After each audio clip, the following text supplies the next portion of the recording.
3030, Edgardo Melgar en vivo comienza ya. Saludos amigos de 3030, qué bueno que están con nosotros. Gracias por su amable y gentil sintonía. Para hoy un programazo, les sugiero por favor toda su atención. Pero muy particularmente en este primer segmento de 3030, quiero decir que nos vamos a meter de lleno en este asunto aquí en 3030 y también en el noticiero hoy mismo. Vean el titular del programa del primer segmento de esta noche. Guerra en Ucrania castiga bolsillo de los hondureños. Para hablar sobre eso, sobre lo que está pasando ya y va a pasar aún más y que viene a peor, esta noche están con nosotros don Santiago Herrera aquí en el estudio. Don Santiago Herrera es licenciado en Economía y es gerente de Política Económica del Consejo Hondureño de la Empresa Privada. Don Santiago, bienvenido. Buenas noches, gracias Edgardo por la invitación y buenas noches al público que nos observa hoy día. Muchas gracias. También aquí en el estudio nos acompaña, viene desde Hamastrán, El Paraíso. Es productor de granos básicos y leche. Don Jairo Aguilera. Don Jairo, bienvenido. Buenas noches, gracias por la invitación. Creo que estos espacios de diálogo de algo tan trascendental como es el agro en Honduras, donde genera alimentos, son importantes. Creo que una alternativa importante para la nación. Un saludo a todos los panelistas que los acompañan por vía Zoom y a todo el pueblo en general. Muchas gracias. También nos acompaña desde La Labor, Ocotepeque, don Celín Recinos, es productor de café. Don Celín, buenas noches. Buenas noches, don Edgardo. Un gusto estar en su programa y un saludo también a los amigos que nos acompañan en el Zoom y a toda la teleaudiencia de 3030, un canal muy visto. Muy bien, muchas gracias. Don Ricardo Álvarez, que después de una larga y dilatada carrera política ahora se dedica a sembrar café y chile. Don Ricardo, buenas noches, bienvenido. Muchas gracias, Edgardo. Creo que oportunísimo el titular. Felicitarte por tu rol y participación y la incidencia que ha tenido para salvar vidas, Edgardo Melgar y 3030, a través de generar la conciencia contra el COVID y lo que hay que hacer. Mi llamado es que esa misma dedicación y empeño que has demostrado, Edgardo, sea un tema que puedas desarrollar permanentemente. Porque si hay algo que debemos de tener claro, Rusia es el mayor proveedor de fertilizantes de Honduras y los costos han subido arriba del 180% y tiene incidencia directa en la producción hondureña. Ya hablamos sobre eso. Antes solo quiero decir lo siguiente. Después de que he logrado hablar previo a entrar al aire esta noche aquí en el programa con don Celín Recinos, que está en Ocotepeque, don Jairo Aguilera, que viene de Hamastrán, El Paraíso. Vea qué distancia. Le agradezco mucho que esté esta noche aquí en el estudio. De hablar con don Santiago Herrera y con don Ricardo Álvarez. Y quiero decir algo para que no se me olvide, no nos quede ahí sin poderlo discutir esta noche. Yo quiero hacer un llamado por lo que ellos van a decir y van a explicar hoy. Estoy seguro que probablemente muchos de ustedes van a acompañar esto. Quiero hacer un llamado esta noche a el Congreso Nacional y a las autoridades del Ejecutivo. ¿En qué sentido?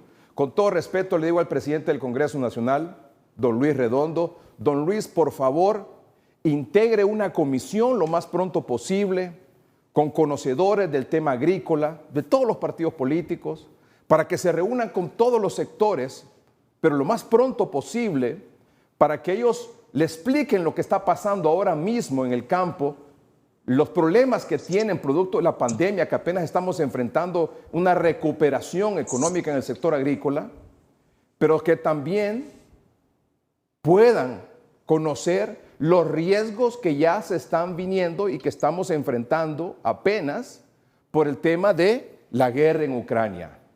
Ya lo decía don Ricardo hace unos momentos, el precio de los fertilizantes ha aumentado en un 180%. El tema de los combustibles, mañana aumenta la gasolina 5 lempiras, 3 lempiras otros. Y viene aumento de la energía eléctrica. Y viene aumento en los productos de la canasta básica. Y ya los transportistas están solicitando aumento al pasaje.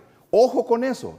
Todo eso es una cadena que al final implica mucho riesgo en la producción de granos básicos, en la producción de alimentos.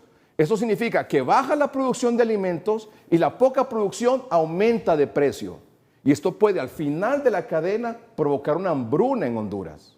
Ojo con esto.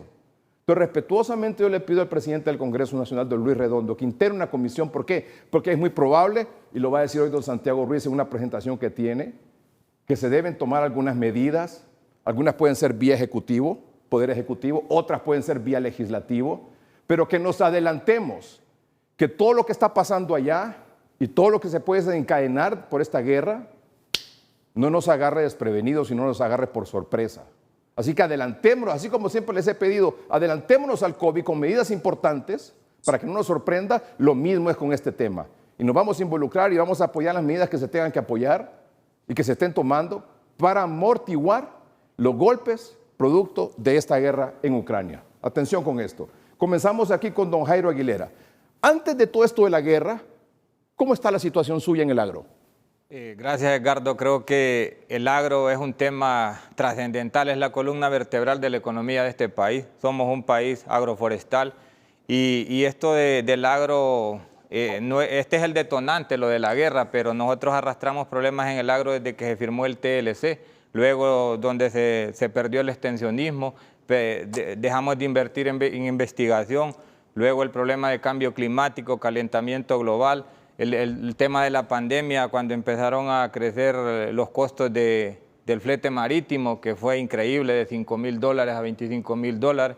El Estado hizo un sacrificio fiscal increíble, pero todo este montón de causales, hoy tenemos un efecto que estamos a punto de una incertidumbre que no se sabe si va a haber siembra de primera, porque, o sea, el gobierno, con todo el respeto del mundo, sin afán de hacer política, no le ha caído la importancia de este momento. Aquí espero vía urgente una reunión del sector productor, los importadores de fertilizantes y el gobierno para hacer una mediación, fijar un nuevo precio de garantía en maíz, un nuevo precio de garantía en frijol, porque definitivamente es peor no tener esos productos, se desataría una hambruna, porque no sembrar significa no tener alimento para las personas, el consumo humano y más la dieta balanceada, que esto implica producción de carne, producción de huevos, producción de lácteos.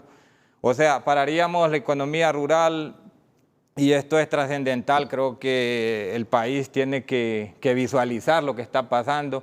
Lo que usted explicó al principio, Rusia, creo que si no me equivoco, el 13% de los fertilizantes mundiales Rusia los exporta, y hoy con el embargo de lo de la guerra, Rusia no está produciendo ni está exportando fertilizantes, pero antes de esto, toda la parte de los chinos, los hindúes estaban produciendo a medio vapor.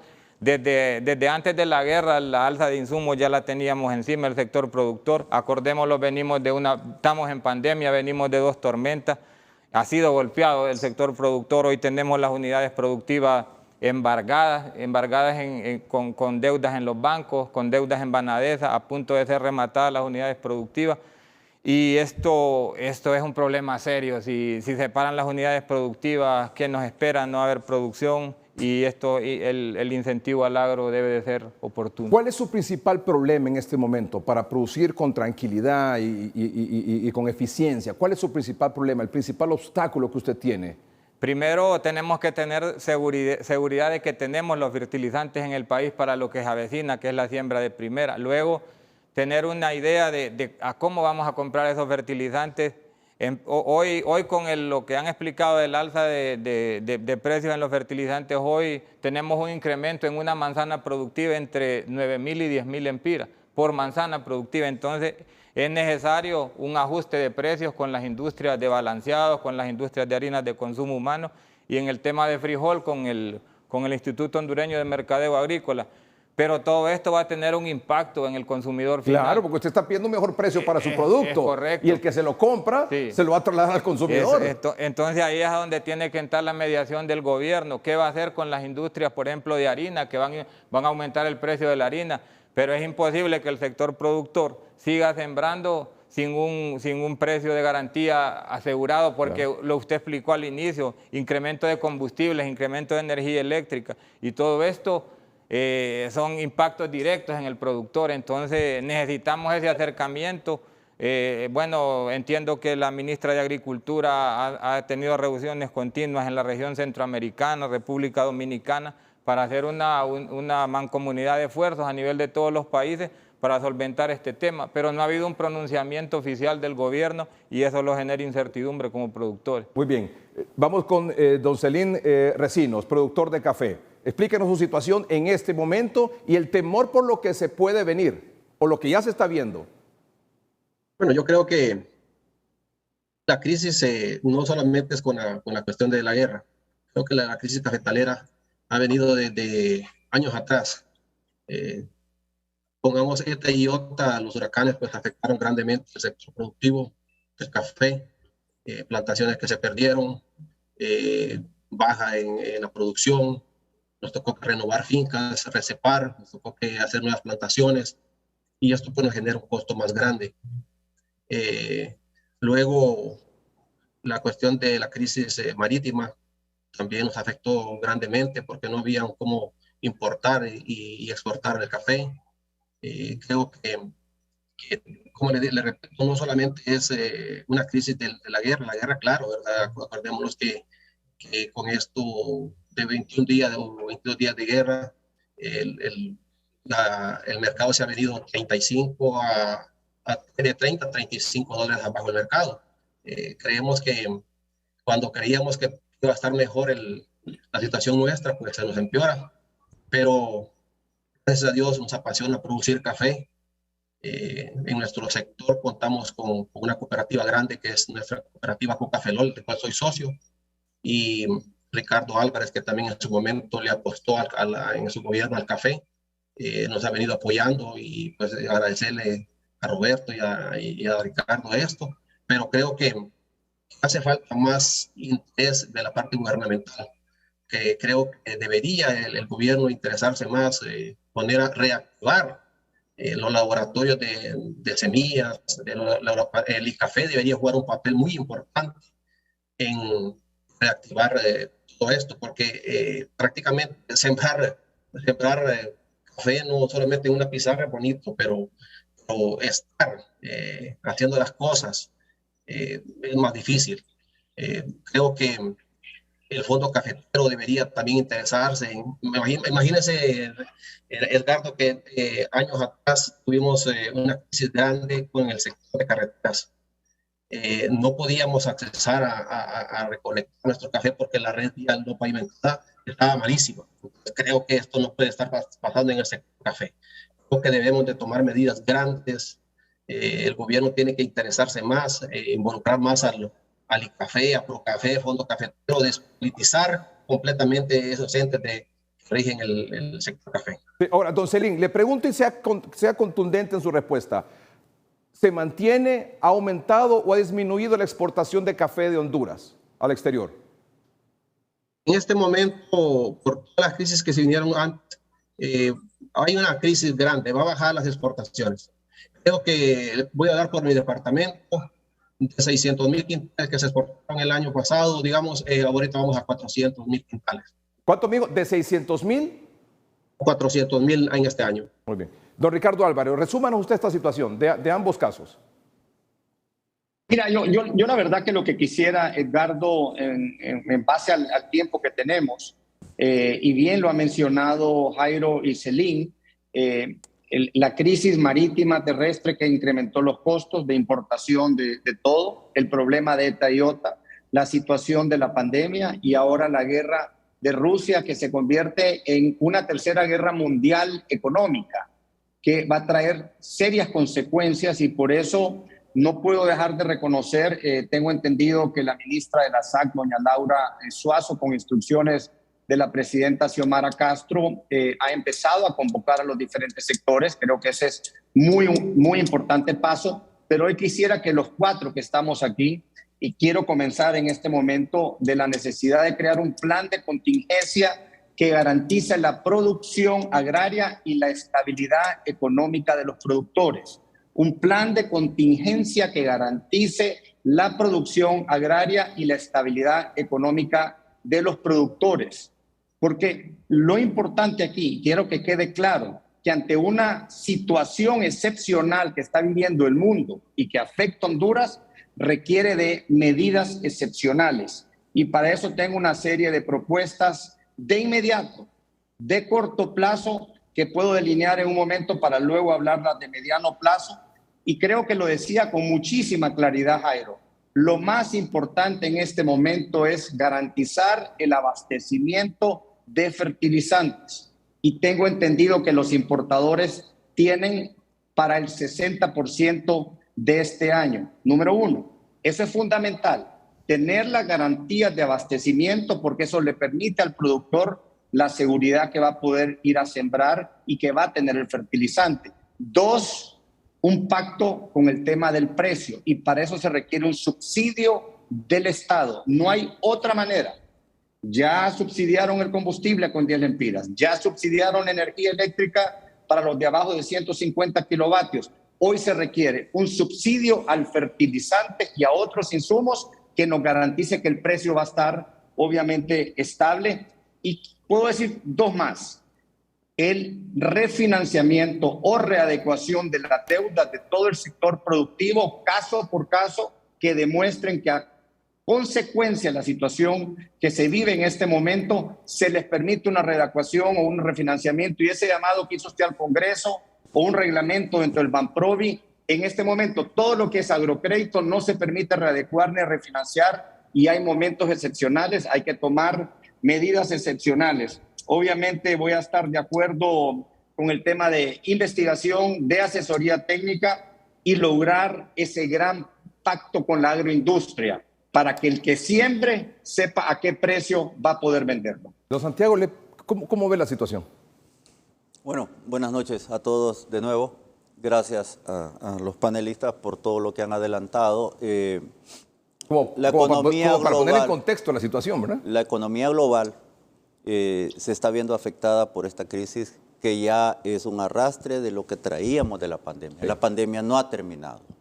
La pandemia sigue aquí, está vigente, y cada vez aparecen nuevos rebrotes de nuevas cepas. Variantes, sí.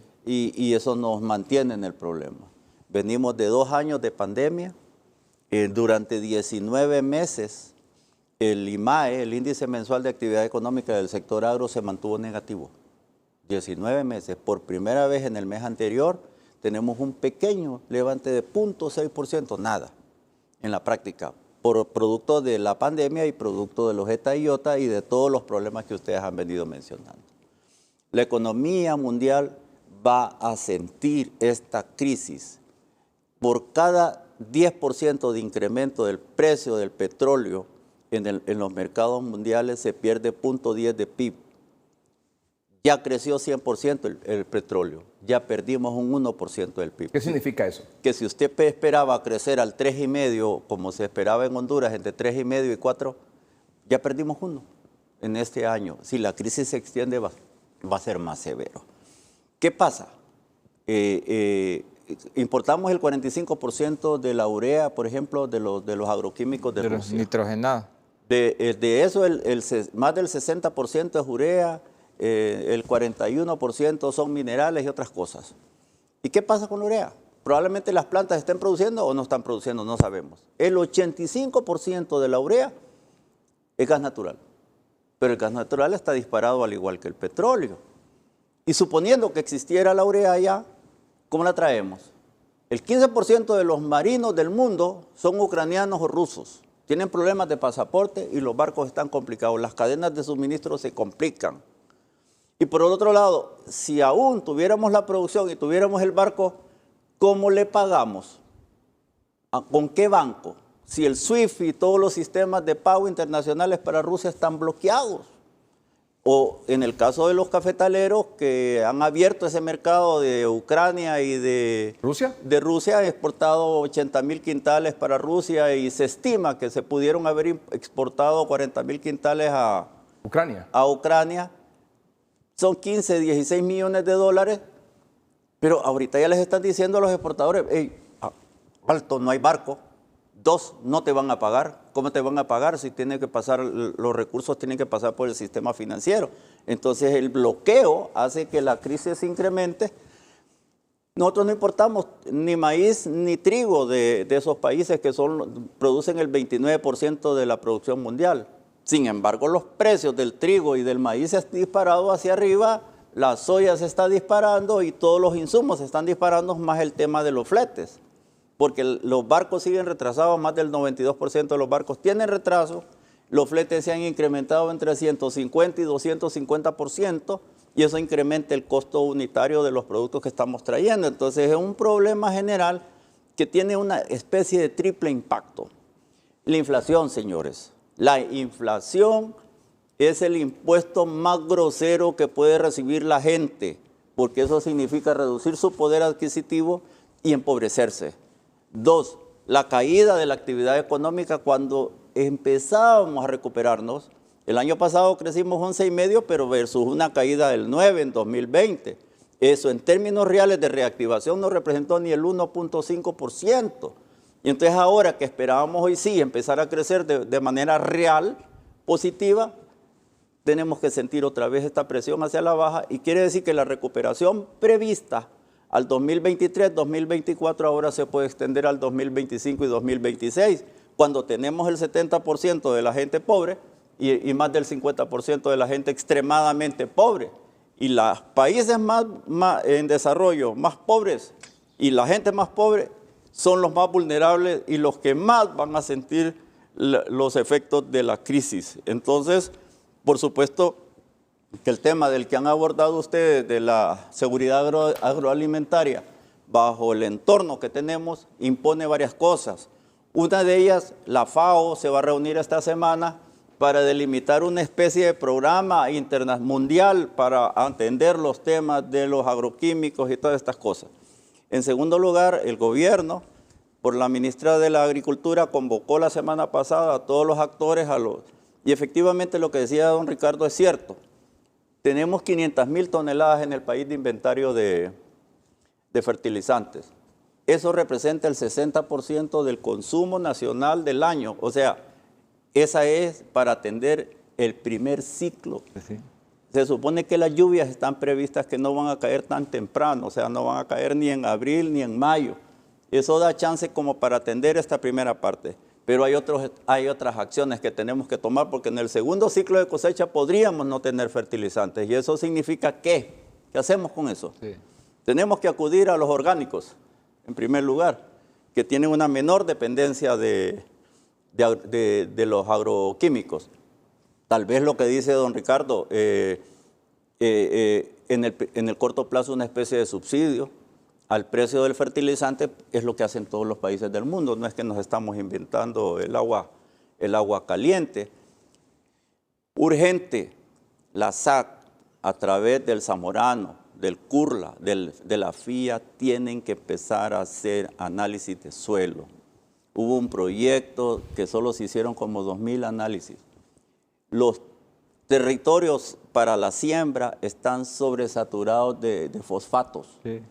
Ya no podemos seguirle metiendo la misma fórmula a los terrenos porque no estamos ganando productividad, y lo que estamos haciendo es perdiendo rendimiento y enterrando el pisto. Tenemos que hacer un esfuerzo en el suelo para cambiar la fórmula. Señores del gobierno, si tienen un bono tecnológico que dejó el gobierno anterior en el presupuesto, tenemos que revisar cuál es la fórmula del bono. Tenemos suficiente semilla mejorada para la producción del ciclo de primera.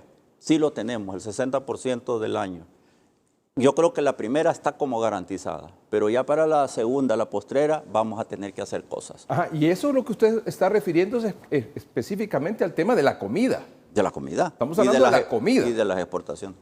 Y el ingreso de divisas. Exactamente. Pero, ajá, y yo le agrego, el tema del combustible, don Santiago. Bueno, el tema del combustible. Para el ciudadano común y corriente que mañana va a ir a poner a la estación gasolinera y le va a costar 5 lempiras más, sí, 3 lempiras más la otra. En nuestras estimaciones, si la crisis permanece de aquí a julio aproximadamente, vamos a llegar a un precio del petróleo de $150. Y eso significa de 5 a 6 dólares de incremento en el mundo de los combustibles, de la gasolina, del diésel, de la gasolina regular. Y ese es un efecto sobre los bolsillos. Por supuesto. Y eso significa graves problemas para el país. Y además, ya los transportistas están pidiendo o un aumento al pasaje del transporte urbano o interurbano, o que les den un bono. Sí. ¿De dónde va a sacar el gobierno para estar subsidiando, dándole un bono al transportista? Eso nos lleva a qué hacer, porque hay que prevenir. Y entonces en esa parte hay varias cosas que se pueden hacer a nivel macro, que es lo que yo sé. Yo no sé sembrar como ustedes, pero sí puedo decir algunas cosas. Muy bien, permítame hacer una pausa comercial. ¿Hay algo que usted quiera agregar sobre lo que ha dicho él o hacerle alguna pregunta? ¿Tiene alguna duda, don Jairo? No, completamente de acuerdo. Creo que para la siembra de primera está garantizado. Aquí solo hay dos. ¿Pero cuándo es la siembra de primera? Ahorita, la que tenemos a principios de mayo, a finales de mayo, principios de junio. Lo que sí, mire, aquí solo tenemos dos empresas que son las encargadas de importar los fertilizantes. Y hoy garantizamos que para la siembra de primera está, entonces lo que necesitamos es que el gobierno llegue a un acuerdo con estas empresas a cómo vamos a comprar el fertilizante y le damos viento. Miren, nosotros como productores estamos en pandemia, venimos de 2 tormentas y en Honduras no ha faltado frijoles, no ha faltado maíz, más bien aumentamos en el tiempo de pandemia porque mucha gente de las ciudades se fue al campo y sembró. O sea, hemos demostrado que el sector productor somos 100% hondureños, estamos dispuestos a dar todo por este país y me imagino que los empresarios importadores de insumos están en la misma temática. Lo que explicaba el señor Ricardo Álvarez, hay que trabajar en un mecanismo de financiamiento, cómo reactivamos el agro con plazos a largo, a varios años, con un interés casi 0%. Es la única manera de reactivar el agro, de lo contrario, cada año hay más deserción. A mí me deprime cuando miro en el Valle de Jamastrán, una de las zonas más fértiles de Honduras, donde se están convirtiendo en residenciales. O sea, hoy zonas altamente productivas de los mejores suelos de Centroamérica, hoy están construyendo casas. O sea, don Ricardo, está hablando don Santiago, inflación, caída de la actividad económica, 0 recuperación económica para este año. Y aparte de eso, que tiene que ver con la comida, con el precio de la comida, con la carestía de productos, granos básicos, el tema del combustible, el tema del transporte, el tema de la energía. O sea, esto no es poca cosa en realidad. O sea, me explico, o sea, yo no sé si la ciudadanía en general que nos está viendo esta noche está consciente de lo que está pasando, don Ricardo y don Santiago, por favor, no sé. Mire, Edgardo, y lo que sí le puedo decir que bien es cierto, la guerra es en Rusia y Ucrania, y no solo van a haber muertos allá, sino empezamos a tener obviamente las medidas. Le he presentado lo que son las medidas a corto plazo y ahora quiero poner sobre la mesa a don Jairo, a don Celín y obviamente a Santiago lo que yo siento que a mediano plazo habrá que hacer. Momentito, tenemos que hacer una pausa comercial, venimos con las propuestas. Ya más o menos algo mencionó don Santiago, lo va a puntualizar después de la pausa comercial, también don Ricardo. Hablaban un poco del subsidio de fertilizantes, hablaron también un poco del refinanciamiento, ¿verdad? ¿De qué más hablaron? Del precio de garantía para incentivar. ¿Precios de garantía? Sí. Muy bien. ¿Algo más, don Ricardo, que se nos quedó en este? Sí, garantizar el abastecimiento, el subsidio, el acceso a crédito blando y hablamos de la asesoría técnica de suelos para saber exactamente y ese gran pacto con la agroindustria para garantizarle precio al que produce. Sí, pero ellos tienen un mejor precio. Que la agroindustria, es decir, quien les compra su producto les dé un mejor precio, ¿correcto? Quieren tener el precio cabal que les permita sacar adelante. Claro, sí. Pero viene el agroindustrial, justo. Le va a decir, yo le voy a pagar a usted más, pero ese le pago más. ¿Quién lo termina pagando al final? Consumidor. No, va a ser lo justo, va a ser lo justo. ¿Ah? No es ni más ni menos. No, pero lo justo para el productor. Sí, correcto. ¿Y al consumidor? No, para los dos. Para los dos. ¿Quién garantiza eso? ¿Quién garantiza eso? Vamos a la pausa comercial, ya volvemos. Se ha comunicado esta noche con el programa don Cristian Saavedra. Don Cristian Saavedra es primer vicepresidente alterno del Congreso Nacional, es vicepresidente de la Comisión de Café y también está en la Comisión de Agricultura del Congreso Nacional. Y me ha dicho que han presentado algunas iniciativas para abordar el tema del café y que se ha reunido con la secretaria de Agricultura y Ganadería para abordar algunos temas que tienen que ver con lo que estamos conversando con esta noche aquí en el programa con ustedes. Vamos a tratar de establecer una entrevista mañana en el noticiero hoy mismo en la continuación de este tema con don Cristian Saavedra mañana por la noche. Así que gracias por comunicarse y qué bueno que ya haya una inquietud con respecto a lo que está pasando, don Santiago. Sí. Pusieron la presentación. Póngame por favor la primera gráfica que tiene don Santiago sobre lo que está pasando.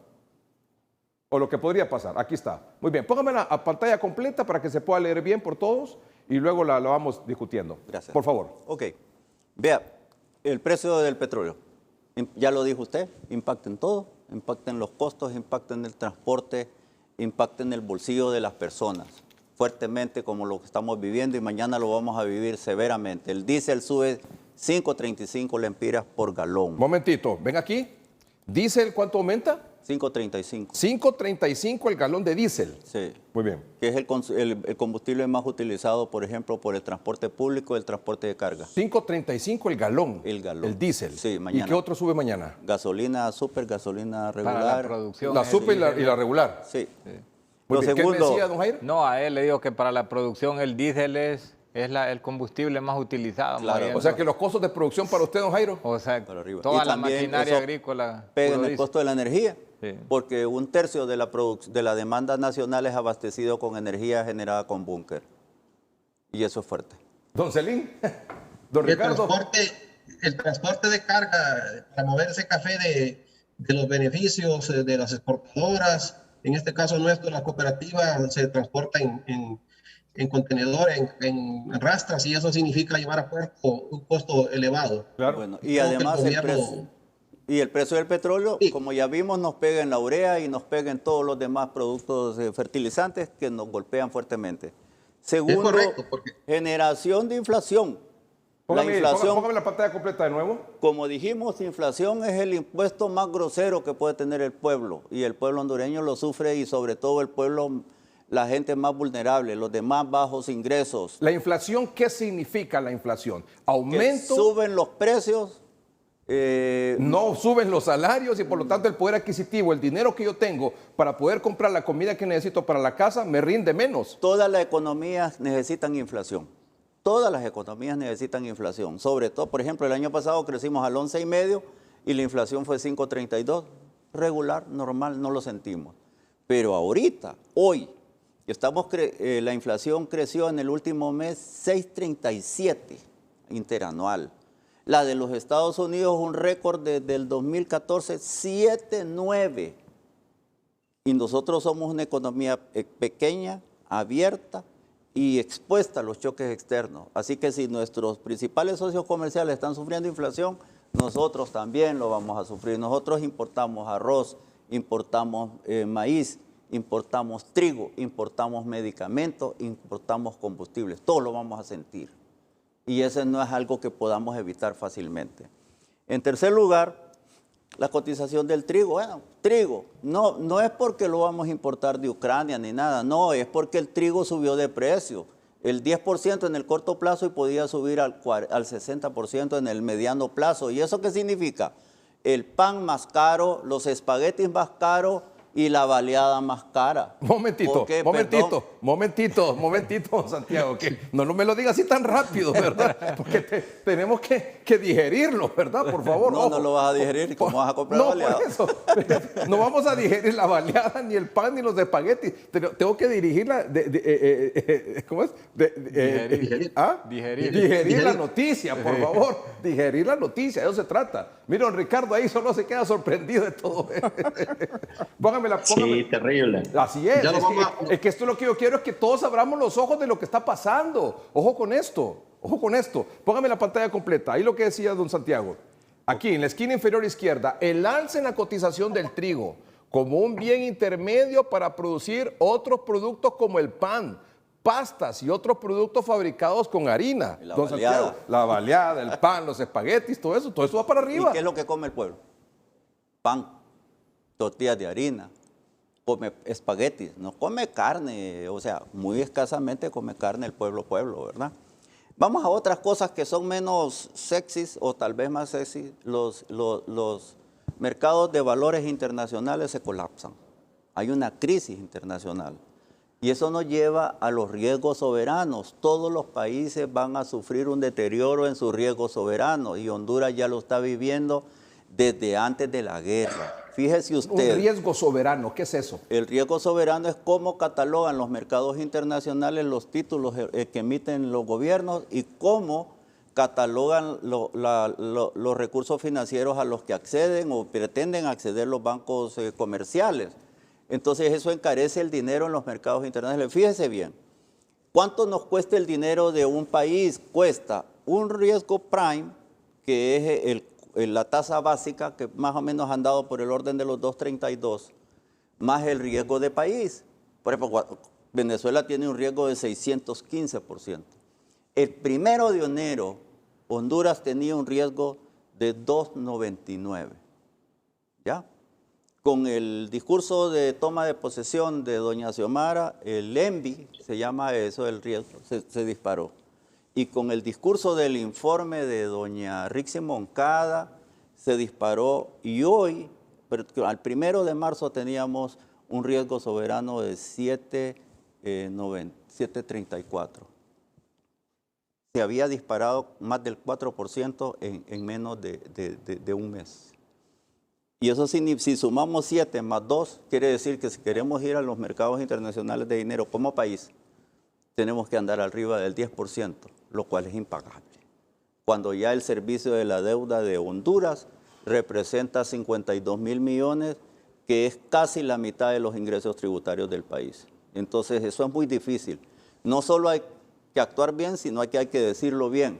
Porque aunque querramos decir las cosas que nos molestan de lo que hizo el gobierno anterior, hay que tener en cuenta que eso tiene efectos de manera internacionales que después terminamos pagando nosotros los hondureños. Qué importante es eso. Sí. O sea, no está diciendo usted que no se diga lo que se heredó o qué es lo que no se hizo o lo que se hizo mal anteriormente. Sí, así es. Hay que decirlo. Hay que decirlo. Pero hay que saber decirlo. También. Porque el saber decirlo implica todo esto que usted nos está explicando, ¿verdad? Que uno, pues, no mide esas cosas. Cuando Tal usted vez a mí pone se en me duda ocurre, ¿verdad? si tiene capacidad de pago o no, los mercados internacionales inmediatamente empiezan a captar los mensajes. Mire lo que pasa con el presidente Bukele. Él tiene más del 90% de la deuda sobre el PIB. Sus bonos de deuda en los mercados internacionales están clasificados CC- con perspectiva negativa. O sea, son bonos basura. Entonces, cuando yo leo que usted me preguntó, y el paquete de medidas que dijo Bukele que va a tomar, todas son costo fiscal. ¿Y de dónde lo va a pagar? Hay que tener certeza de lo que estamos diciendo, no solo por quedar bien en las redes sociales, que suena bonita. No tiene capacidad de pagar todos los... Sí, porque yo le preguntaba a don Santiago que esta semana, miércoles o jueves, Bukele anunció 12, 13 medidas ahí para enfrentar precisamente este problema que estamos teniendo en Latinoamérica y en Honduras y El Salvador, y no es la excepción. Me dice don Santiago, Edgardo, ¿dónde va? ¿Perdón? Edgardo, yo creo que todo lo que nos está diciendo en el campo macroeconómico, Santiago, es realmente para que nos asustemos, para Claro. que tengamos, obviamente, todos un rol importante. Aquí no es de colores, aquí es de país, aquí es del riesgo que tenemos y aquí tenemos que apostarle todos. Yo quisiera agregar una cosa después, si me lo permites, o ahora, pero terminando de escuchar a Jairo y obviamente a Celín. Pero yo te he propuesto medidas a corto plazo, pero quiero decirte medidas de mediano plazo que creo que también deben de estar en los oídos del Congreso y del Ejecutivo, que todo lo hacemos con la buena fe de que estas cuestiones, y lo resumo en 4 o 5 puntos. Volvernos menos dependientes del fertilizante que compramos del exterior y que le apostemos más al fertilizante orgánico, mediano plazo.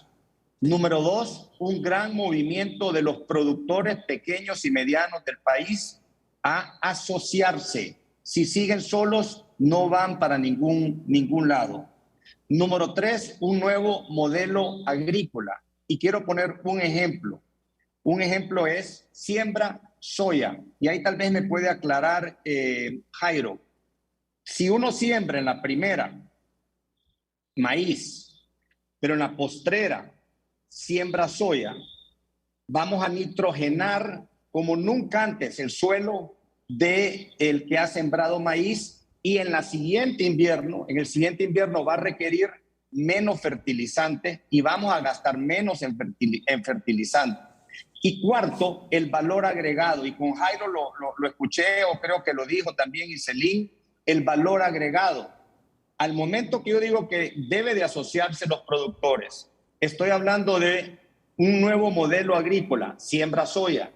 Podemos entonces, al asociarse, tener pequeñas plantas con capacidad de hasta 500 quintales de tortas que se producen de la soya y que también salen aceites que le sirven a la agroindustria, para que entonces, y resumo y termino, el que siembra maíz va a poder nutrir su tierra y nitrogenarla con la soya, que la soya la pacta en estos acuerdos con la agroindustria, luego se invierte menos en las próximas fertilizadas. Y tercero, o quinto que lo puse ahí, es valor agregado. Por eso es que hay que tomar decisiones urgentes ya y hay que tomar decisiones a medio plazo que te garantizo que los aplausos al final de los 4 años se los puede estar haciendo y llevando este gobierno la presidenta Xiomara, si efectivamente escuchan algunos con menos tiempo y otros con muchísima experiencia, como Celín y Jairo. Muy bien. Ricardo. Muy bien. Un momentito, don Celín, solo terminamos aquí con don Santiago. Bueno, el precio del petróleo pega en la energía. Hace muy poco el gobierno de la República tomó la decisión a través del Congreso de modificar la ley de industria eléctrica para autorizar un subsidio cruzado. ¿Qué quiere decir el subsidio cruzado? Que los que pagan una tarifa van a pagar por el costo de los que no pagan la tarifa, o sea, subsidiar. Se va a beneficiar a 1.3 millones de hondureños con 150 kilovatios, ¿verdad? Que consumen menos de 150. Esos 1.3 en promedio consumen entre 60 y 70 kilovatios. ¿Qué es lo que hace usted cuando pone un incentivo para subsidiar a 150 y que la gente solo consume 60, 70? Promover un incentivo perverso para el mayor consumo y mayor demanda. En este momento en el que necesitamos ahorrar energía, usted está incentivando el consumo hacia el alza. Tenga cuidado porque además de eso usted dice como gobierno que va a pagar el 60% de la energía. ¿Y de dónde va a sacar los recursos si se le sube la demanda? Porque se lo tiene que pagar al ENE. Y el otro 40% lo van a pagar las empresas pequeñas y medianas y grandes que tienen media tensión y baja y alta tensión, con lo cual le va a encarecer el costo. Recuerde que entre el tercer trimestre del año anterior y el primer trimestre de este año la energía ha subido 34%. ¿Verdad? Y este otro trimestre vamos a tener incremento de la energía mucho más fuerte. Pero agréguele usted entre 29 y 150% de incremento en el costo de energía para las empresas, más el costo de los fletes, más el costo de los insumos, más el costo del combustible. ¿Qué hace la empresa para mantenerse competitiva y sostenible, sobre todo la MIPYME? Usted le está encareciendo artificialmente los costos, adicionalmente a los costos externos que ya no puede hacer nada con ellos porque son factores exógenos. ¿Qué puede significar eso? Más incertidumbre, menos probabilidades de más inversión, menos empleo, señores. Si además de incrementar la inflación que empobrece al hondureño o a cualquiera, le agregamos desempleo y otros que quieren eliminar la ley de empleo por hora. Señores, ¿qué están pensando? ¿De qué va a vivir la gente?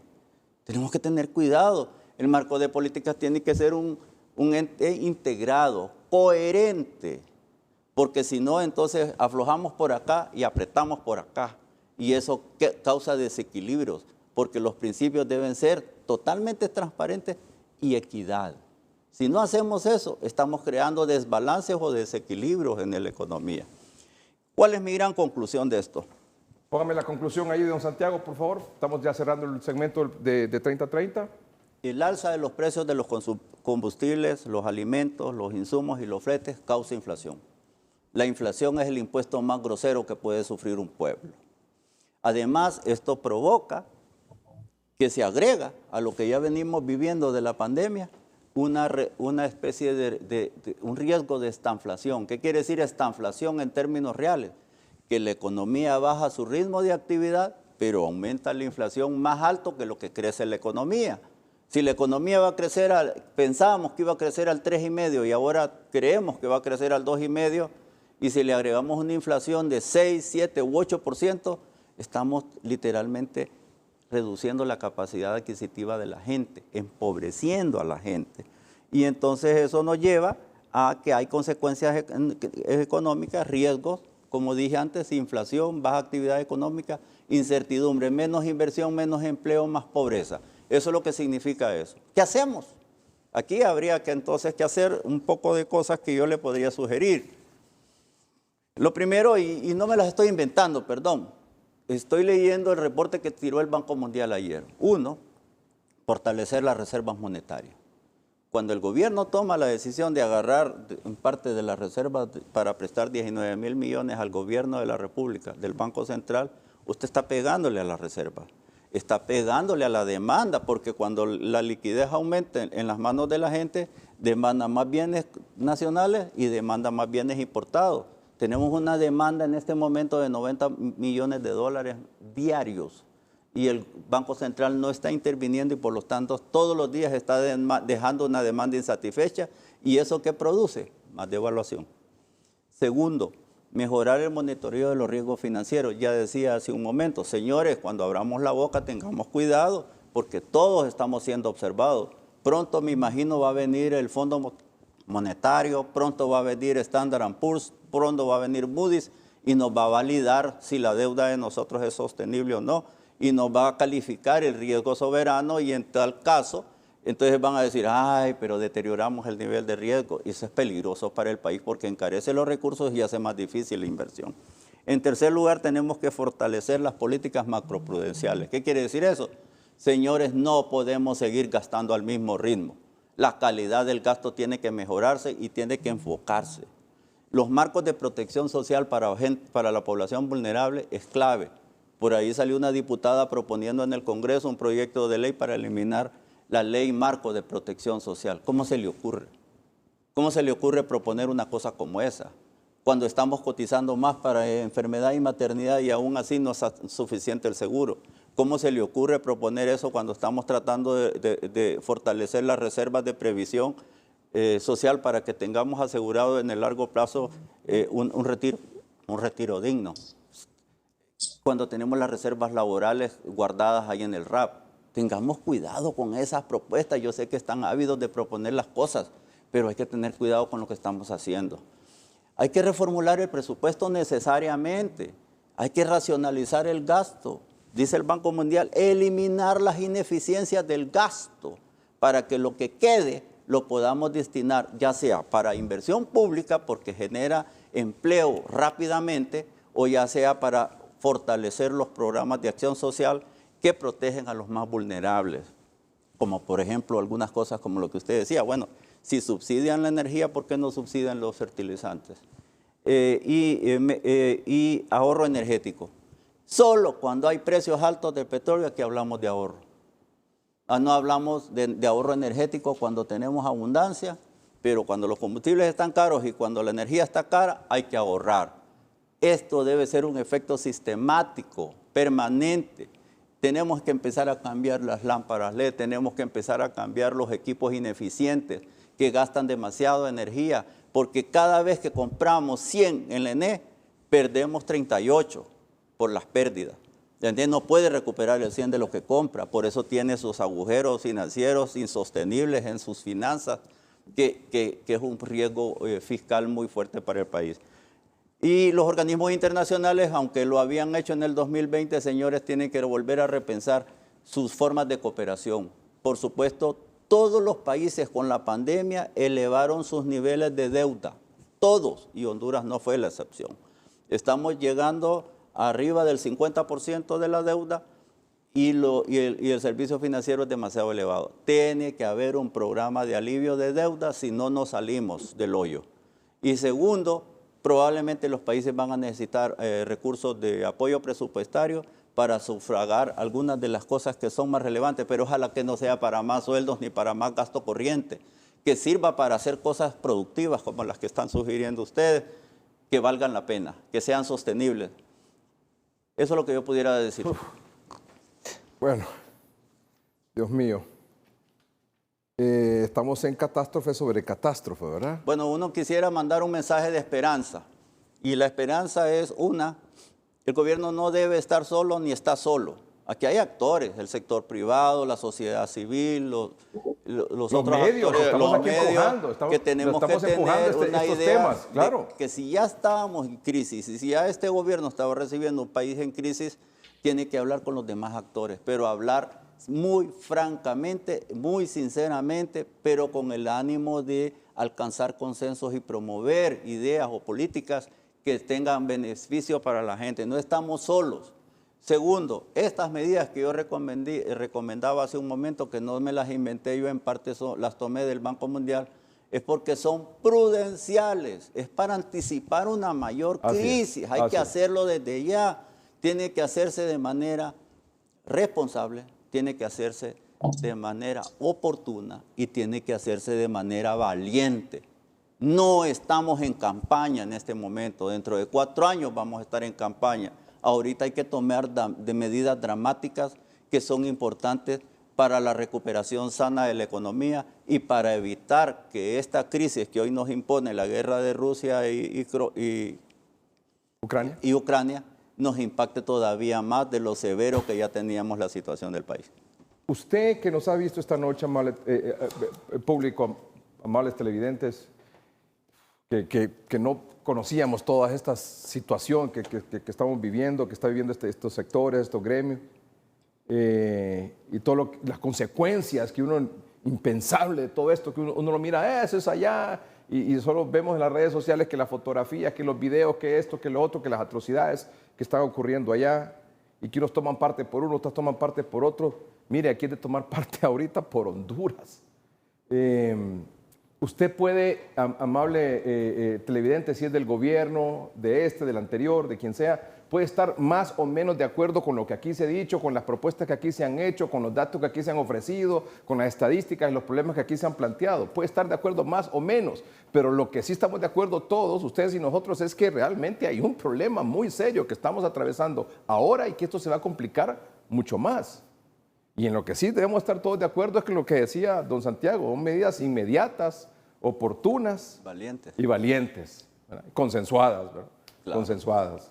Así que yo hago la invitación al gobierno. Me decía, aquí se ha mencionado que la secretaria de Cultura y Ganadería ya ha tomado cartas en el asunto. En el Congreso hay algunos diputados y algunas comisiones que han estado algunos acercamientos, pero esto es de actuar ya, actuar de inmediato, adelantarnos para que esto no nos golpee tanto como efectivamente nos va a golpear. Así que un llamado respetuoso al Ejecutivo, al Congreso Nacional, que integra una comisión, diría yo, no sé si le parece, don Santiago, ¿verdad? Que se reúna con los sectores, con los protagonistas de todo esto. Yo diría que el Congreso haga su tarea, que es legislar, pero las medidas de política en estas materias le corresponden al Poder Ejecutivo. Ah, muy bien, el Ejecutivo. Si el Poder ¿Habría alguna cosa que podría ir al Legislativo? Entonces, ahí entraría. Apoyarla, pero siempre bajo el mecanismo de participación ciudadana, de apertura a los sectores, porque a veces los políticos creen que están legislando bien, pero cuando hablan con los sectores se dan cuenta que no lo están haciendo tan bien y es mejor que esas leyes vayan consensuadas en vez de que vayan, como diría el amigo, que nos salga más caro el caldo que los frijoles. Muy bien. Gracias, don Santiago Herrera, es licenciado en Economía, gerente de Política Económica del COEP. Don Celín Recinos, productor de café, que nos ha acompañado desde la Labor Ocotepeque. Don Jairo Aguilera, que ha venido, que dice ahí, Congreso, eliminemos el 15% de impuestos sobre venta en equipo agrícola y ganadero. Ejecutivo, subsidiemos los fertilizantes. Es el mensaje que está enviando don Ricardo ahí anotado. Gracias, don Ricardo, por participar. Ahora, don Ricardo se dedica a la siembra de café y chile. Leí algunos mensajes que él puso en sus redes sociales sobre este tema, entre otras cosas que me motivaron a abordar este tema luego de la conversación con don Santiago y con nuestros amigos que hemos invitado esta noche aquí. Gracias, don Jairo. Gracias, don Celín. Gracias, don Santiago. Gracias, don Ricardo. Gracias a usted por la invitación. Sí, lo va a permitir al final. Sí, pero 30 segundos, por favor. Mire, solo a lo que decía don Ricardo, yo creo que hay tantas cosas que hacer en este país, en el agro, y lo que necesitamos va el caso de la soya, hay un sinnúmero de productores dispuestos. Lo que necesitamos es una planta transformadora de soya. Aquí, mire, tenemos, si lo enfocan, lo que es valor agregado en frijol, en maíz, o sea, los productores ahí estamos, tenemos toda la voluntad, lo que necesitamos es política clara y el Congreso tiene mucho que ver a través de la política, la Comisión de Agricultura. ¿Qué es este, frijoles? Ese es un frijol y ese son concentrados elaborados por pequeños productores en el programa de Conrural, oportunidades, competitividad rural. Aquí está. Son cosas que se pueden hacer, lo que necesitamos es tener el panorama claro y la Comisión de Agricultura tiene toda la facultad. Ahorita es necesario que apruebe un decreto en Banadesa donde ayude a los productores para que no pierdan las unidades productivas, para reactivar la parte financiera.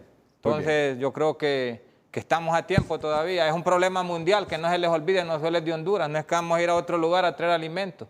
Es un problema mundial, así es que ojo para todos los que lo gobiernan. Me comprometo y le aseguro, don Jairo, que vamos a seguir hablando de este tema.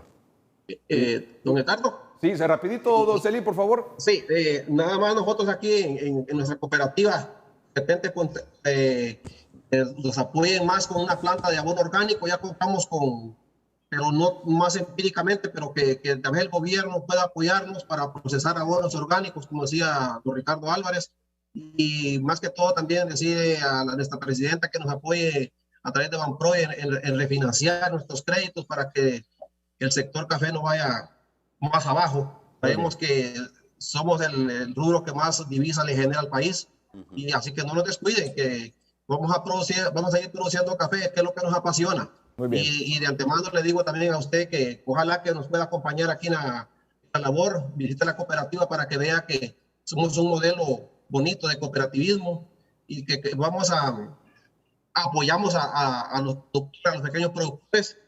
Y bueno, decirle también a los productores en general de Honduras que no decaigamos, que sigamos adelante, hagamos las cosas con pasión, que de una u otra manera vamos a salir bien. Muy bien, muchas gracias. Vamos a un corte comercial, en un momento continuamos.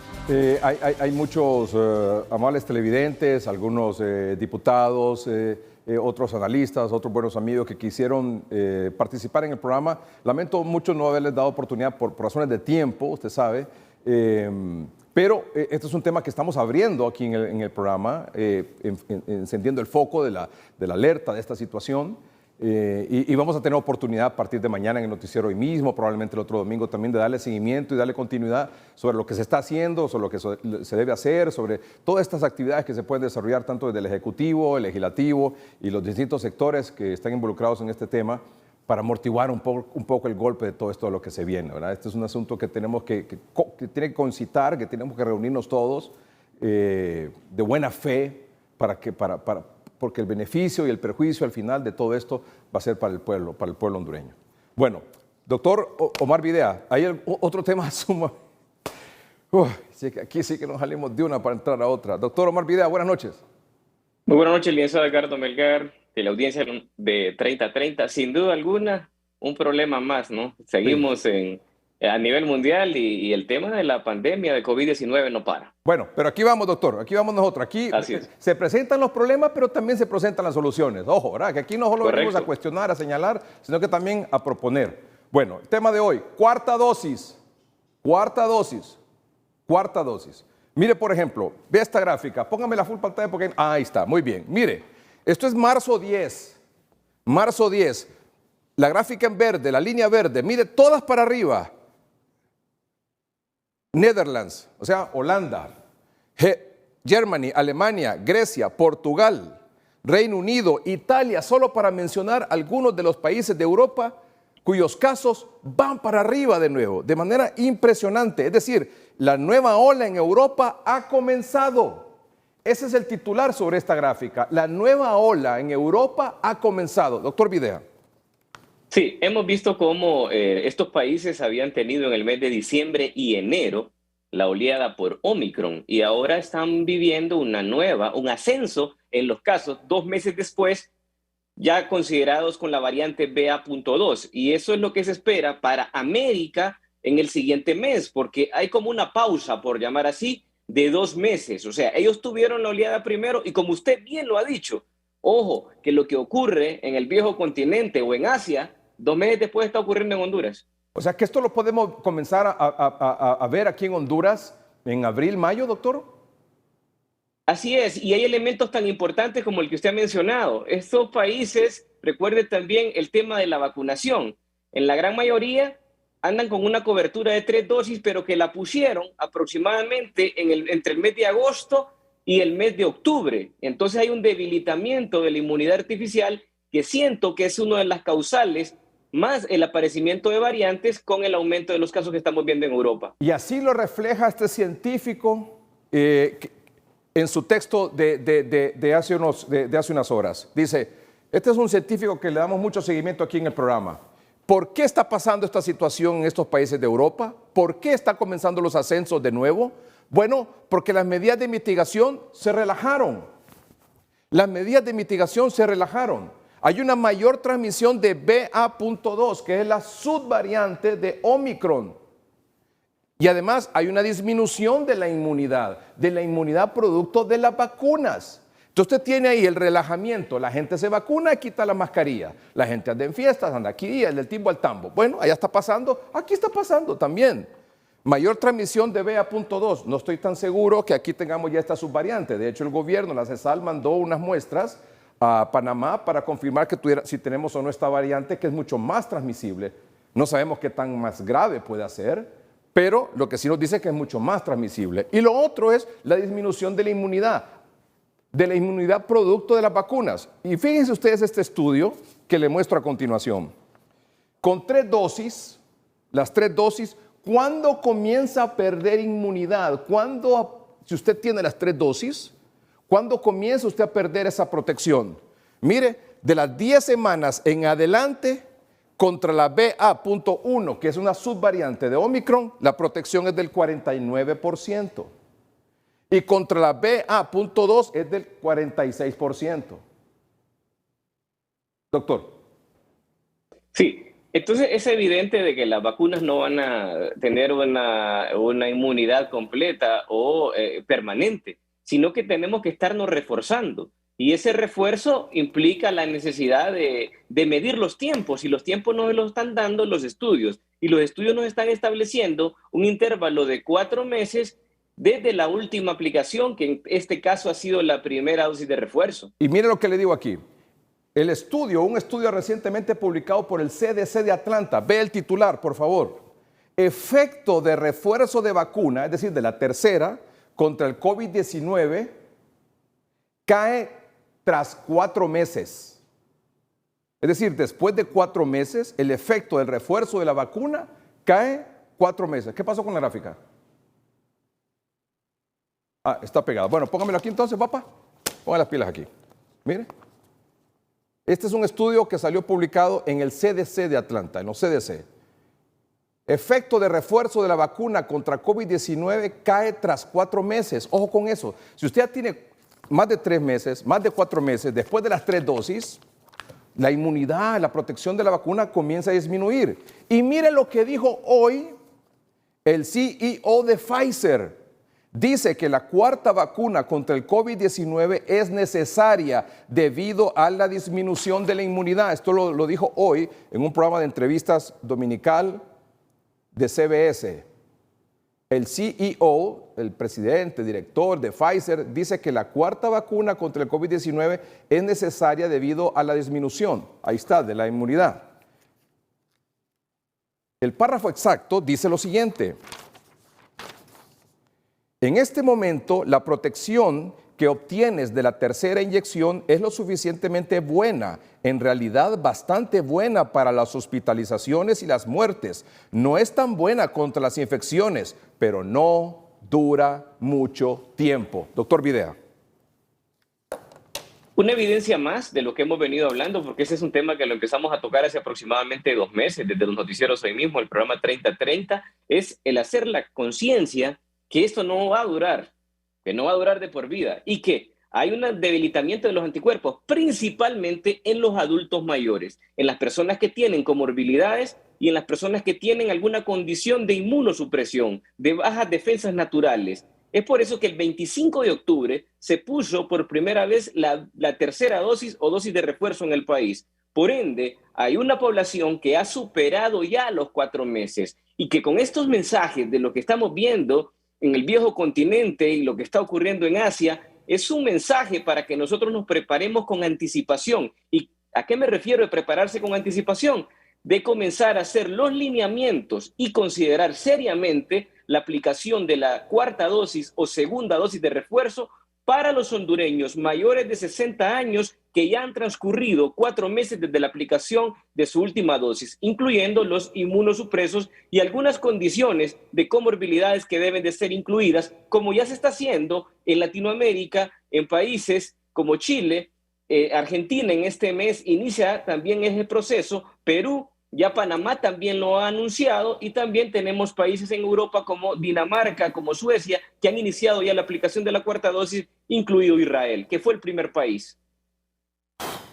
Clarísimo, clarísimo. Adelantémonos. Así como hablamos hace unos minutos de adelantarse a los temas económicos, agrícolas, adelantémonos también a esto que viene del COVID. Que no nos pase la factura lo que ya viene para acá, que estamos viendo que está ocurriendo en Europa. Eso va a ocurrir aquí tarde o temprano.